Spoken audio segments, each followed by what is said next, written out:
দিনটা হলো রবিবার। তো এই দিনটার জন্য আমরা সারা সপ্তাহটাই অপেক্ষা করি কবে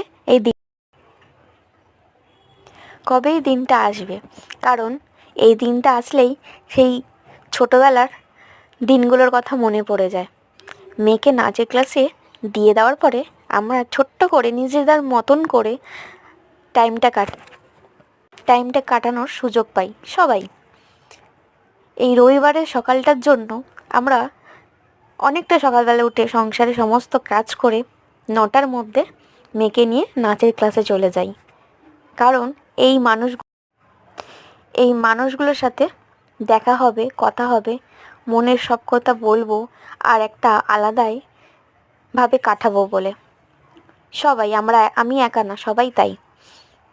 এই দিনটা যখন ছুটি থাকে বড্ড মিস করি সবাইকে। তো এই দিনও আমরা চলে এসেছি ঝালমুড়ি করার জন্য। যে যার বাড়িতে যা যা ছিল সেরকম জিনিস নিয়েই আমরা বানিয়ে ফেললাম ঝালমুড়ি। এই ঝালমুড়ির মধ্যে বিভিন্ন ধরনের জিনিস পড়েছে আর আমাদের সবকটা বন্ধুর হাতের ছোঁয়া আছে। দারুণ তো হবেই। দেখে কেমন মনে হচ্ছে, দারুণ, সত্যিই দারুণ হয়েছিল। একটা আলাদাই অনুভব করি আমরা এই রবিবারটা। তো